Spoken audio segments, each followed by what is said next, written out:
উত্তম শুধু শশা নেব। ও লাউ এনেছ? 1 কিলো শশা দাও। এরকম ঘোলাঘোলা একটা দিনে একটু চটপাটা খেতে তো ইচ্ছে করে সবারই। তার মধ্যে তো আমার মেয়ে ভীষণ রকম পাস্তার ভক্ত। আমাদের জন্য যা রান্না হচ্ছে হোক, এই আধার আধার ওয়েদারে আমি টুকুরকে পাস্তা বানিয়ে দেবো, ডিসানোর পাস্তা। এটা খেতেও যেমন ভালো। চলুন তাহলে আগে ওর পাস্তাটা বানিয়ে ফেলি, তারপর বরং মিনামাসি এসে রান্নাবান্না করুক। আজকে আমি বানিয়ে দিচ্ছি চাইনিজ স্টাইলে দিসানোর পাস্তা, অবশ্যই আমার মেয়ের জন্য। কিভাবে বানাবো সে তো দেখতেই পাচ্ছেন, টুকটুক করে জিনিসপত্র কেটে রেখেছি। জলটা বসিয়ে দিলাম, একটুখানি লবণ দিয়ে দিলাম, তারপর ডিসানো পাস্তাটা দিয়ে দেবো। একটু বাদে ফুটে উঠলো, তারপরে কি বলবো সে তো দেখাবোই এবং বলবোই। তার আগে শুনে নিন, এটা দিসানোর তো পাস্তা 100% দুরুম হুইট দিয়ে তৈরি। খুব ভালো প্রোটিনের সোর্স আছে এতে, একদম ময়দা ফ্রি, কোলেস্টেরলও ফ্রি। হেলদি ব্রেকফাস্ট, লাঞ্চ বা ইভিনিং স্ন্যাক্সের সাথে সাথে স্যালাডের জন্যও কিন্তু একদম পারফেক্ট। ট্রান্স ফ্যাট একদমই নেই, আর্টিফিশিয়াল কালার, ফ্লেভার, প্রেজারভেটিভ থেকে একদম ফ্রি। 100% ভেজিটেরিয়ান, তবে আপনি আমিষ করেও বানাতে পারেন। আর শেপ আর সাইজ এতটাই পারফেক্ট যে যে কোনো সস বা মশলা এর ভেতর অনায়াসে ঢুকে যায় আর খেতে দারুণ হয়। আমি তো প্রথমে বাটার দিয়ে দিলাম, তারপরে প্রথম দিয়ে দিচ্ছি হচ্ছে একটুখানি রসুন আর আদা, সেটাকে একটুখানি ভাজা ভাজা মতো করে নেওয়ার পর তারপর পেঁয়াজ, ক্যাপসিকাম, টমেটো, কাঁচা লঙ্কা ইত্যাদি ইত্যাদি দিয়ে সেগুলো বেশ ভালো রকমভাবে ভাজা ভাজা হয়ে যাওয়ার পর তারপর অ্যাড করলাম vinegar, chilli sauce, soya sauce.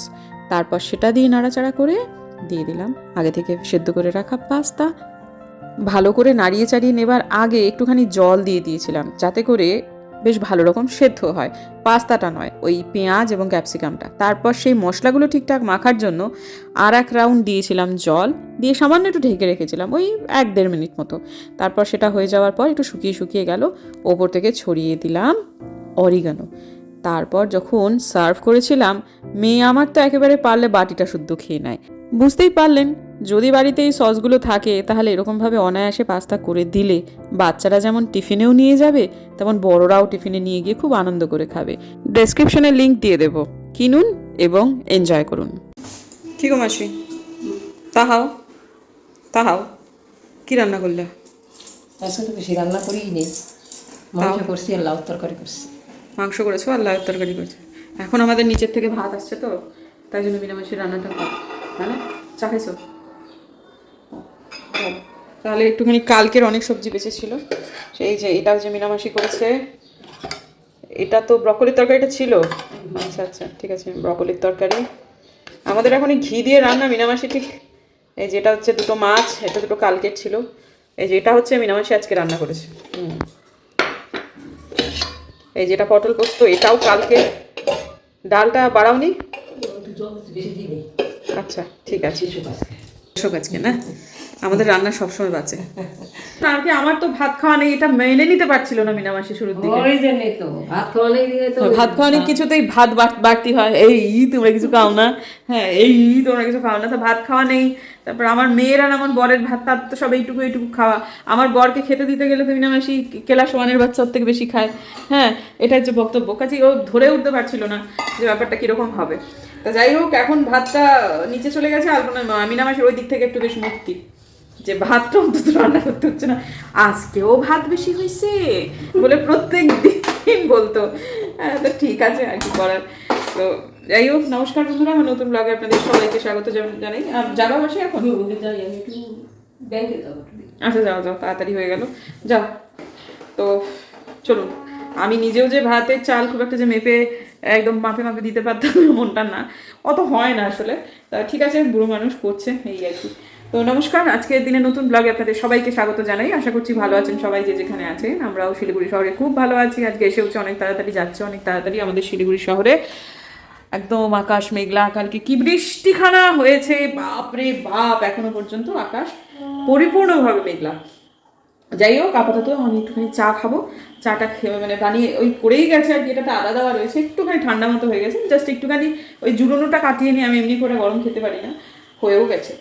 তারপর একটুখানি চাটাকে এনজয় করি, তারপর দেখি ব্লগ কোন দিকে যায়। শুধু একদিকে মাংস রান্না করছে আর সবগুলো সব গরম করছে, তারপর না প্রথমে লাউটা রান্না করলো দেখলাম, একদিকে সব গরম করতে করতে তার ধরুন ওই 15 মিনিটের মধ্যে সবগুলো গরম হয়ে গেল, তারপর মাংস বসিয়ে দিল, 45 মিনিটের মধ্যে রান্না শেষ। বয়স হলে কি হবে, আসলে এটা বহুদিন থেকে করছে তো সেই জন্য একদম হাত একদম খুব তাড়াতাড়ি চলে, এই ব্যাপারে হয়ে গেল সুন্দরভাবে। আমরা তো এত এত মাছ ধরতাম।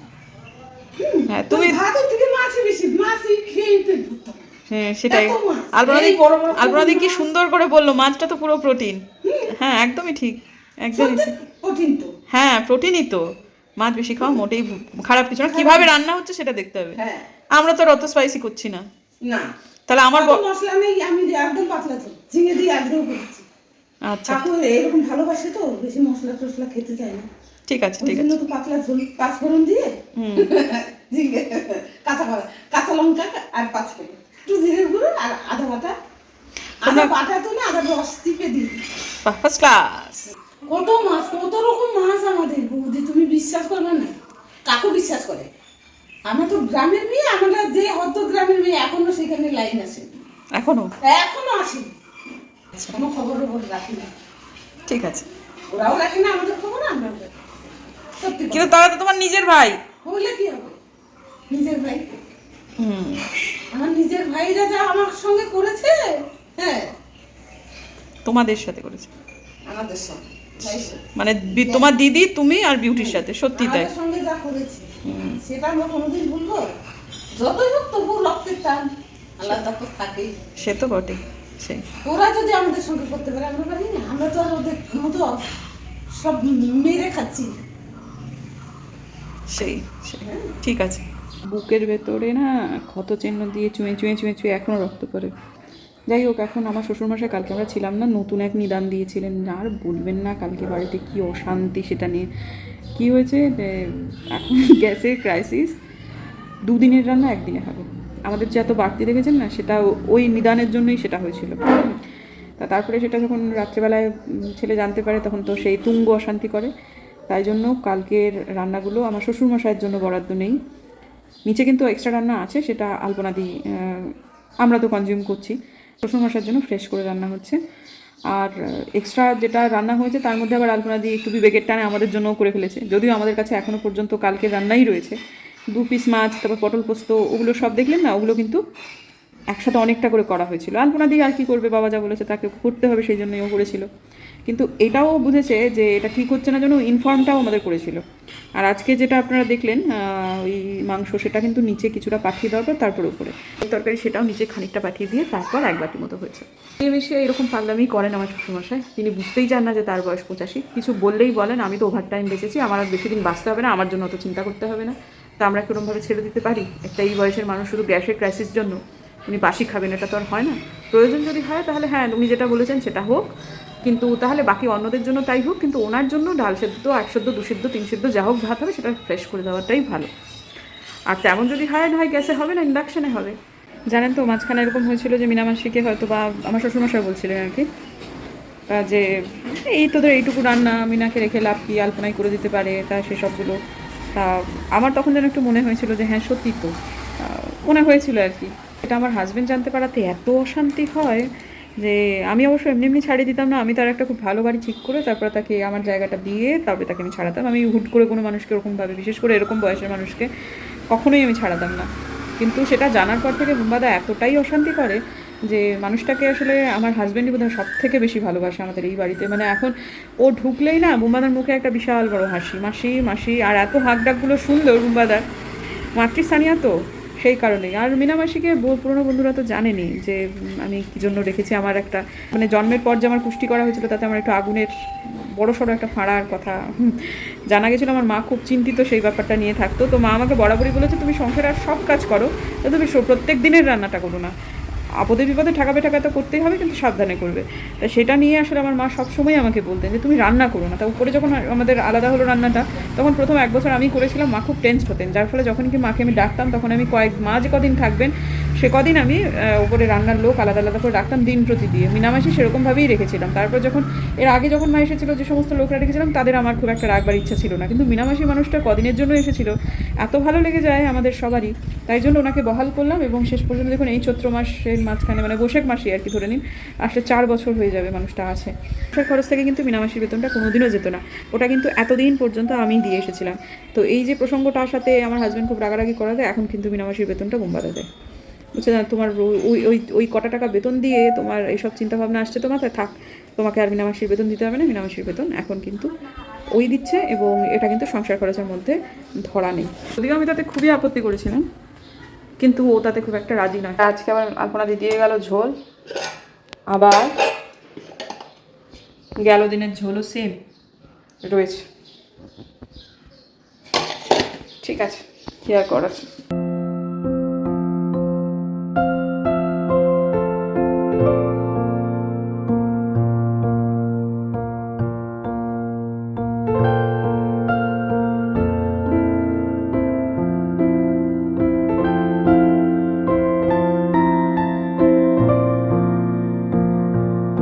বৃষ্টি চালু হয়ে গেল, ভালোই জোরে বৃষ্টি পড়ছে। ওই যে দেখুন ওই পাইপটা থেকে কি পরিমাণ জল, অবশ্য খুব বেশি পরিমাণ না, যখন খুব মুষলধারে হয় ওই পাইপটা থেকে একবারে মোটা ধারায় জল পড়ে। তবে হ্যাঁ, মাটিটা মোটামুটি ভিজে গেছে, এবং আমি খুব খুশি যে আমার হাজব্যান্ড বাড়িতে চলে এসেছে, তারপর বৃষ্টি শুরু হয়েছে। আর আমাদের এই ওয়াশিং মেশিনটার সমস্যা হয়ে গেছে, যার ফলে জিনিসপত্র সব চেপা যাচ্ছে না, যার ফলে এখন এখানটা সামিয়ানা টাঙানোই আছে। কতক্ষণে যেটা শুকাবে কে জানে, ওই আর কি ভেতরে মেলে দিতে হবে। বা এটা তো একদম ভেজা, একদমই ভেজা। এই একটা পাকুড় গাছ আছে আমাদের বাড়ির খুব কাছে, পাতা খুব বেশি নেই এখন। দুনিয়ার পাখির বাসা, দুনিয়ার এত এত পাখি, বাপ রে বাপ। এখন তো সবই কাক এগুলো, কিন্তু মাঝে মাঝে খুব সুন্দর সুন্দর পাখি দেখা যায় এখান থেকে। আর প্রচুর সকালবেলা উঠে কিচির কিচির কিচির কিচির, এটা আর এটা, এই দুটো গাছে। আর আকাশে আজকে মারাত্মক পরিমাণে কাক দেখছি, মানে উড়ে উড়ে পাগলা করে দিচ্ছে। আরে কি হয়ে গেল, সব গাছে গাছে একেবারে, এই নারকেল গাছে, এই নারকেল গাছে, কি হলোটা কি? কি গো তোমাদের কি গলো? সব বিরাট বড় বড় কাক, বাপরে, এই কাকটা বিশাল বড়, এইটা তুলনামূলকভাবে এগুলোর থেকে। এই যে দেখুন, পার্থক্যটা বুঝতে পারছেন? এটা তো ঠিক কাক নয় বটে, এটা কি পাখি?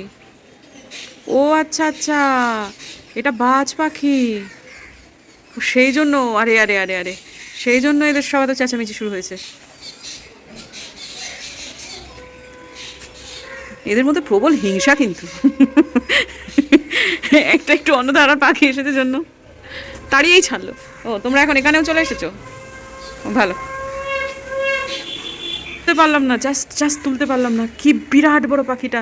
বুঝো জো জো জো জো জো, আরে ওইখানে নারকেল গাছে এসে বসলো, তখন আমি ক্যামেরাটা বন্ধ করে দিয়েছিলাম, এইখান থেকে উড়ে গেল। উড়ে বাপরে, কি বিরাট বড় ডানা। এই নারকেল গাছের মধ্যেই বসে আছে। আর ওই ওই ওই যে ওই যে ওই যে ওই যে ওই যে একটা পাখি নয়, বাজে, এই যে এই যে, ক্যা বাত ক্যা বাত। আমি প্রচণ্ড এক্সাইটেড হয়ে গেছিলাম, আঙুল দিয়ে যেটা দেখাচ্ছি সেটাই আসলে বাজ, কারণ বাস্তুমতে কিন্তু বাজ পাখি অত্যন্ত শুভ, এবং হিন্দু ধর্মীয় বিশ্বাস অনুযায়ীও বাজ পাখি ভীষণ শুভ। বাস্তু কিন্তু বন্ধু হিন্দু মুসলিম সবার ক্ষেত্রেই সমান, এবং বাজ পাখি যে বাড়িতে বসে সে বাড়িতে অর্থ, স্বাস্থ্য সেগুলো খুব সুন্দরভাবে আসে। তো সেই কারণে আমি প্রচণ্ড এক্সাইটেড হয়ে গিয়ে ভাবছিলাম যে আমাদের বাড়ির উপরে একটা বসুক। প্রথমে মনে হচ্ছিলো বোধহয় আমাদের বাড়িতে বসছে, কিন্তু না, সেটা বসছে না। হয়তো একটা দুটো বসে থাকতেও পারে, কিন্তু শুধু আমাদের বাড়িতে নয়, আশপাশে অনেক বাড়িতেই হয়তো বা বসেছে। এই পাড়াতে বেশ আমরা বড়লোক হতে চলেছি, বুঝলেন? ইয়ার্কি মারছি, কিন্তু এটা ঘটনা যে বাস্তুমতে কিন্তু বাজ পাখির গুরুত্ব অপরিসীম। আমি এত বেশি এক্সাইটেড হয়ে গেলাম যে মেয়েকেও ডেকে নিলাম। আমি আর আমার মেয়ে দেখছি এটা, কারণ আমি মেয়েকে ডেকে পাঠালাম। এরকম দৃশ্য তো সচরাচর দেখা যায় না, এতগুলো বাজ পাখি, একটার পর একটা যেন বাজের সংখ্যা বেড়ে যাচ্ছে। আরে আমাদের ছাদেই সব বসেছে গো, আরে বাজ, ওই যে বাজ, ওই যে ওটা হচ্ছে বাজ, একদম পরিষ্কার বোঝা যাচ্ছে এটা বাজ। বাকিগুলো সব পাতিগুলো কাক, বাজ প্রচুর বাজ, এদিকে বাজই বেশি। এত উঁচুতে কাকের ওড়ার ক্ষমতা কম। এতগুলো কোথা থেকে আসছে, দুর্দান্ত, কোথা থেকে আসছে এত? মাঝে মাঝে এবার একটা দুটো কাকও উঠছে। এ সাহস কম না বেটাদের? না না না না না, কাক না সবই। একটু আগে যখন পশ্চিম আকাশে ছিল তখন কিন্তু হঠাৎ করে দেখলাম কাকের থেকে বাজের সংখ্যা বেশি। এখন আমি পূর্ব আকাশের দিক দেখছি, ওখানটা একটা বড় গাছ আছে, ওই গাছে ওরা সম্ভবত বাসা বেঁধেছে বা কিছু একটা করেছে। কিন্তু এত বাজ পাখির সমাহার এর আগে শিলিগুড়ির আকাশে আমি দেখিনি, এটা কিন্তু সত্যি। এমনিতে এই ভরা একটা শহরাঞ্চলের মধ্যে ওই কটিমাত্র গাছ, তার মধ্যে কোথা থেকে এত আসছে জানি না, তবে যাই হচ্ছে সেটা ভালো হচ্ছে। সর্বসাকুল্যে এই দাঁড়ালো হচ্ছে আজকে আমাদের অবস্থা, সারা রাত্রি পাখা চালিয়ে জিনিসপত্র শুকাতে। বৃষ্টিখানা ছিল না, আবার যেন বৃষ্টিটা চালু হয়ে গেল। তো আমাদের এখানে এতক্ষণ ধরে ফ্যান চলছে, কি ঠান্ডা ঘরটা। আর ওই সুইমিং পুলে গেলে যেরকম একটা গন্ধ পাওয়া যায় না জলের, এই ঘরটা আজকে সেরকমই একটা গন্ধ। এই যে এতগুলো শুকিয়ে গেছে, আর এখান থেকে আমি একটা স্ট্যান্ড বাইরে বার করে দিয়েছি, যেটুকু আছে সেটুকু সারা রাত ভর চালালে, ফ্যান চালালে তো শুকিয়ে যাবেই, সবটুকু না গেলেও কিছুটা তো যাবে। আর বাইরে কিছু রাখাই যাবে না, ছাটের বৃষ্টিতে সমস্তটা ভিজে যাবে।